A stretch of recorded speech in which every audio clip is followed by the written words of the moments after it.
എല്ലാം കാരണമെന്ന്. പരിശുദ്ധാത്മാവിന്റെ കൃപയുണ്ടെങ്കിൽ മാത്രമാണ് ശക്തിപ്പെടുകയുള്ളൂ. ഞങ്ങളുടെ വീഴ്ചകൾക്കെല്ലാം കാരണം എപ്പോഴൊക്കെയോ നഷ്ടപ്പെട്ടു പോയ ഈ കൃപയാണ്. കൃപ നഷ്ടപ്പെട്ടതുപോലും പലപ്പോഴും ഞങ്ങൾ അറിഞ്ഞിട്ടില്ല ഈശോയെ.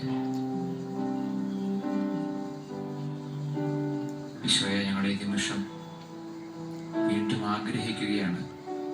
പാപം ചെയ്യാതിരിക്കാനുള്ള കൃപ ഞങ്ങളിൽ ജ്വലിപ്പിക്കണമേ. ഓ പരിശുദ്ധാത്മാവേ, ഞങ്ങളെ ജ്വലിപ്പിക്കണമേ.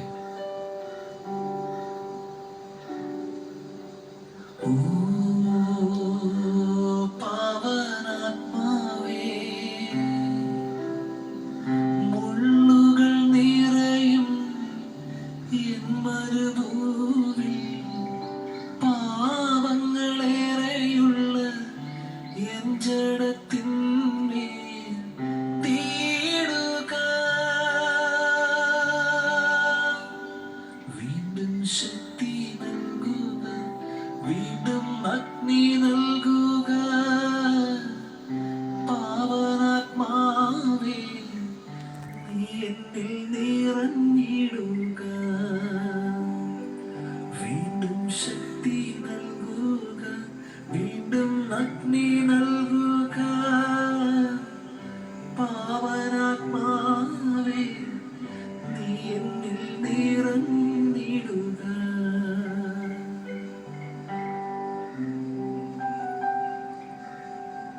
ഈശോയെ,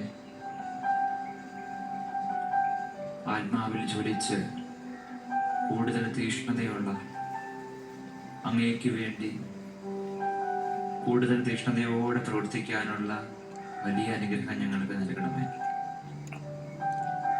ദാനിയേലിന്റെ പുസ്തകത്തിലെ 10-ാം അധ്യായം 12-ാമത്തെ വാക്യത്തില് ഞങ്ങൾ ഇപ്രകാരം വായിക്കുന്നുണ്ടല്ലോ: ദാനിയേലെ, ഭയപ്പെടേണ്ട, ശരിയായി അറിയുന്നതിന് നിങ്ങളുടെ ദൈവത്തിന്റെ മുൻപിൽ നിന്നെ തന്നെ എളിമപ്പെടുത്തുവാൻ തുടങ്ങിയ ദിവസം നിന്റെ പ്രാർത്ഥന കേൾക്കപ്പെട്ടിരിക്കുന്നു. നിന്റെ പ്രാർത്ഥന നിമിത്തമാണ് ഞാനിപ്പോൾ വന്നിരിക്കുന്നത്. ഈശോയെ, പലപ്പോഴും ഈ ഒരു എളിമ നമുക്ക് സ്വന്തമാക്കാനായിട്ട് സാധിച്ചിട്ടില്ല. എളിമയോടെ പ്രാർത്ഥിക്കാനായിട്ട്, എളിമയോടെ നിന്റെ സന്നിധിയിൽ മുട്ടുകുത്തുവാനായിട്ട് കഴിഞ്ഞിട്ടില്ല ഈശോയെ.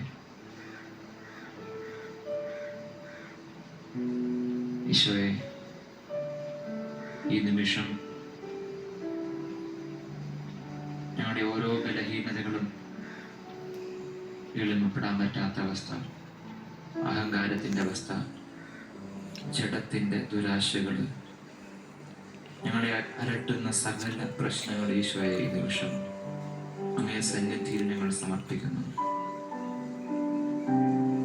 ഈശോയെ, അങ്ങേക്ക് മാത്രമാണ് ഞങ്ങളെ സുഖപ്പെടുത്താനായിട്ട് പറ്റത്തുള്ളൂ.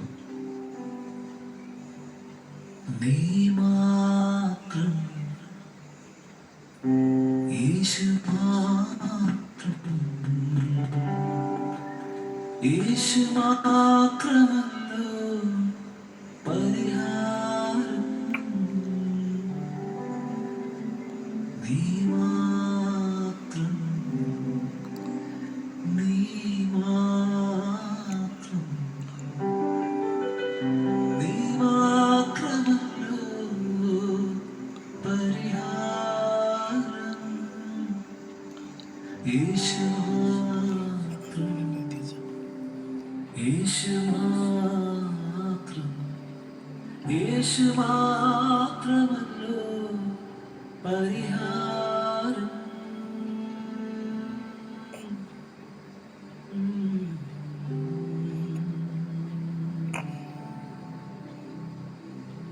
ഈശോയെ, അങ്ങ് മാത്രമാണ് പരിഹാരമെന്ന്, അങ്ങ് മാത്രമാണ് ഞങ്ങളുടെ ജീവിതത്തിന്റെ സമ്പത്ത് എന്ന്, അങ്ങ് മാത്രമാണ് എല്ലാം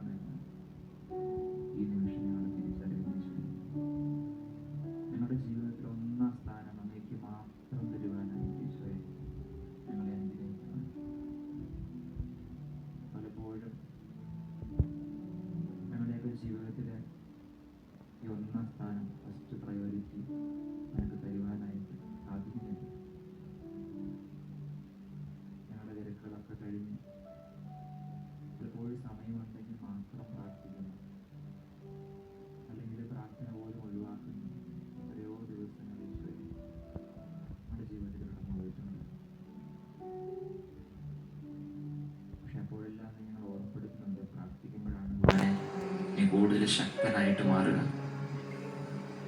പ്രാർത്ഥിക്കുമ്പോഴാണ് നിനക്ക് കൂടുതൽ ശക്തിയോടെ എനിക്ക് വേണ്ടി ശുശ്രൂഷ ചെയ്യാനായിട്ട് പറ്റുക എന്ന്. ഈശോയെ,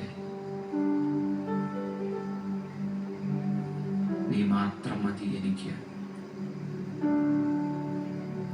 നീ മാത്രം മതി എനിക്ക്.